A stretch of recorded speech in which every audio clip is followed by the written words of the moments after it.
So one of the most important things we wanted to do as we were developing Kitten Space Agency was to really try and get seamlessness. And what that means for us, and what I'm going to show you in the video, is how you transition between different vehicles and making vehicles and all the different parts of running missions.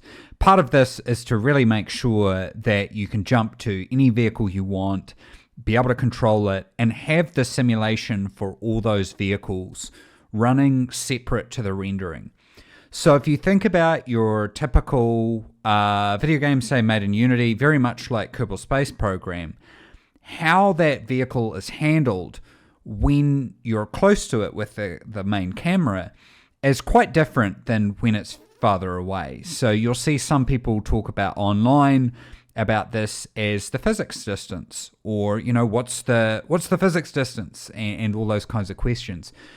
The good news, and I think our approach, is that those questions don't kind of make sense because those don't exist. So we have our simulation happening very independently to how our rendering happens. And that allows us to do a whole bunch of cool stuff, but it does require us to approach things in a very specific way, which is what's really cool about this video. The video will show us essentially me going in and going through and sending a little rocket that's in orbit around the Earth and heading over to the moon and then heading back. And you'll probably see that I make a whole bunch of little mistakes, but you need to be nice to me because I don't have all the tools that you normally have, say, in Kerbal Space Program. But I did want to emphasize the really important part at this point is, even though in some ways it's maybe not that impressive, I think what's impressive about it is that we haven't had to make any compromises up to that point. And that's really important. So we've made no compromises in terms of how we wanted to approach Kepler orbits and trajectories. So, modeling bound orbits as well as, technically parabolic and hyperbolic trajectories. And really, without having to rely on external APIs. So things like physics and stuff like that you see in games like Kerbal Space Program or Space Engineers. People talk about the Kraken or Clang. And a lot of that comes down to, in my opinion, the having to bind what you're doing to this external API.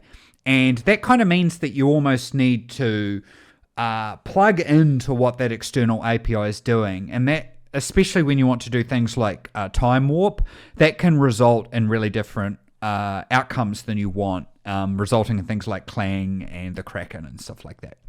So as you're watching the video, consider that I will be warping it a lot. I'll be scrolling the camera in and out heaps. And actually what I found myself doing when I did my first transfer from the Earth to the moon, I kept pushing M. I kept wanting to go into the map mode without realizing the fact that, literally we've been making this game not to require it. So that muscle memory was still there. But I think that underscored to me how important and how good it is that one of our key pillars is that idea of seamlessness.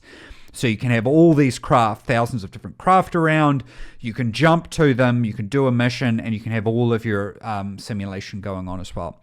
So that's probably enough nonsense from me. One definitely thing to clarify is content creators, you're more than welcome to cut this and take anything out that you want. Obviously this is not my thing, so this was just an efficient way to get some information out, so feel free to edit it down and pull out anything that you want. So I'm actually going to play this at basically double speed. So if you don't notice any weirdness, it might just be because I've got it on double speed. But what I'm showing off here is I'm placing down a maneuver node. You might recognize this a little bit from games like KSP. I'm actually going to use that maneuver node basically as a mark for when I want to do my capture burn. You can actually, as it is, warp to it and use the maneuver node to set up your flight plan. But I've actually just been having a lot of fun by actually doing them myself. And that's actually one of the things that we really want to do in game development. We call it sort of finding the fun. So I've been enjoying it, so I'm actually just going to do that. So I've warped to that maneuver node now, setting up my SAS so that I'm in prograde. And I'm actually going to do that burn. You can just see that appearing. What's really cool is that burn is actually happening using our orbit solvers. So the physics and all the stuff for that is actually being done as part of our whole Kepler simulation. We don't have to use physics or anything like that. And which means that we don't have to make any of those concessions, and we've really completely decoupled that simulation from any context of rendering or anything like that. That means that we can have vehicles anywhere inside our simulation doing things. Maybe a KOS script is controlling them or anything like that. They can be sort of anywhere in the simulation being acted on or having things change. And that really cuts to that idea of seamlessness that we want to bring and things like that. So you can see I'm just about to get captured here. I've got captured by Luna, and I'm basically going to come in here and circularize myself around Luna. I've really had a lot of fun by seeing how close I can actually get my orbit to the surface of Luna. Even at this point, it's just been a heck of a lot of fun to do, so I've had a lot of fun doing it. Again, my burns that I'm doing there are being spread across multiple frames, which is fantastic. And essentially, we actually do a bunch of magic to sort of take the vehicle off rails, make all our calculations. This is all happening on worker threads while you're playing the game, and the results of them are getting applied at the beginning of the next frame. This gives us the tremendous ability to scale, and scale is something we think is very important. You being able to jump in and out of any vehicle to anywhere, being able to have vehicles that are still being acted on by forces. It opens up a whole bunch of propulsion options. Obviously in real life, a lot of burns and things like that are not necessarily just very instant. So not having to make any of those concessions there is super important. So I'm just trying to see if I can tweak my orbit here so I can get nice in and close to Luna. One thing you will notice as I'm zipping down over the surface of the moon is that we do still have some work to do. Well, actually quite a bit of work that we want to do on the terrain, but there's a lot of levers that we can pull with that. So one of the things that we're not doing is we're not properly self-shadowing using the height. So the mountains and the craters, that leaves it looking a bit flat, you can see in there. And we actually need multiple levels of what's called detailed textures. I was actually even thinking that we might try to do sort of a detail height map texture as well. I've been watching some real life footage, and I actually think there's a few tricks we can do in there. So I think you can expect to see a bit of progress on there, and there's some things that we really, would kind of like to do as part of that too. But I definitely think the big takeaway at this point, I might actually just circularize us and see if we can take us back out of the moon's sphere of influence back into Earth's. But I really think that big takeaway is that as I'm doing these burns or these RCS changes, that these are completely decoupled from the rendering. So these could be happening on that craft even if I'm not looking at it, or I've got a little window with a separate camera available on it. And I really think that that's going to open up a lot of opportunities. I might start I started my burn thinking that I wouldn't get recaptured by the moon, but it appears I might have burnt a bit much, so I'll just ease it back a bit there and get myself in. Miss using the warp. I'm sure we've all done this several times. I should really not be lazy here and place a maneuver node, but I apparently forgot to do that, so I'm not going to edit it out because I'm sure every KSP player will have done that before.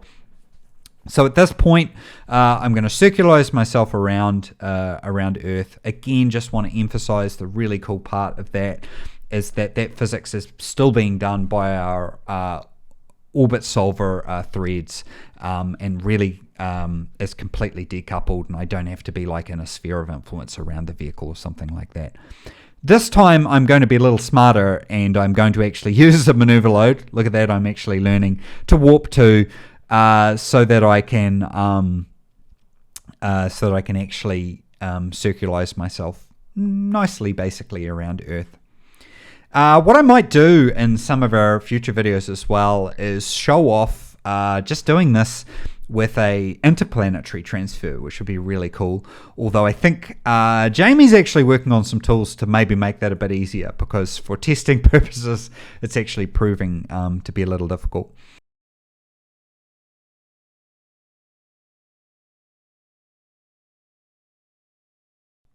Okay, so that was the video you just saw of me basically doing a nice little transfer from the Earth to Luna. Again, I want to reiterate, content creators, you're more than welcome to cut, rip, pull the audio off, do whatever you want. This is not my day job. I don't do this. It just seemed like an efficient way to get stuff out there. And yeah, you can definitely see it. Hopefully the key takeaways being our complete decoupling of the simulation from everything else. I do see a lot of great suggestions in the KSA Discord and in the comments from a lot of the content creators who've been covering it. So we do read through those. I think one thing is we're trying to be, and you can probably see it with everything we've done this far, to be very, very pragmatic with how we're approaching stuff. So we're really not allowing ourselves to be excited by necessarily dreaming about all these cool mechanics that we might do. We could do this, we could do that. We're really trying to focus on that core architecture, which is what hopefully is a big takeaway that you get from what we've demonstrated here. Because if we get that foundation rock solid, then playing the game and figuring out these really awesome things to add to the game are really pretty straightforward from there. So, yeah, and maybe in some ways that's a little boring because people want to talk about interstellar colonies or other stars and stuff like that. And, I want to talk about how many bytes we're using to do this or how we're layering in some simulation here and stuff like that. I've really been blown away during our steering groups just by what the really talented team that we've been able to assemble this far have been able to achieve, and that's just been really fantastic and has really just underscored for me what I want to see out of this project and why I don't really want to compromise on things that I don't think we have to. And I really think very powerfully that this kind of project is the kind of thing that can inspire young people to get interested in science and space travel and all those kinds of things there. So I really want to make sure that we've set the project and the studio up well so that we can achieve that and really maximize the ability for people to play the game pretty much everywhere, and to really make these sort of forever projects, which is what we want to do at the studio. So yeah, finally, before I go, just wanted to do a huge thank you and shout out to both the community as well as the content creators. It's obviously been a difficult time, I think, for everybody who's interested in games like Kitten Space Agency with what happened to Kerbal Space Program, and I think that's probably left a lot of uncertainty, particularly among content creators who their sort of whole livelihood has been built around this product. I think that's why it's really important that the fundamentals of how we put things together are right, which means thinking about how does the game get distributed, and how is the game built to be not reliant on any particular API, whether it's one that people think is great, like Steam, or ones that maybe people don't think. It really doesn't matter. The game needs to be able to outlive me. The game needs to be able to outlive the studio. There's a lot of games from my childhood that I still play, and I really want to make sure that we keep doing that. But I think a big plea for me is to please keep supporting those content creators. They're kind of instrumental to us being able to build games like this. And them being able to be critical and go through, look at our product, look at what we're doing, look at the studio as well is super important. It's also a really efficient way for us to get information out, because it's a lot of work for me to do a video like this, and I'm not very good at it, but they're able to deliver that stuff very well.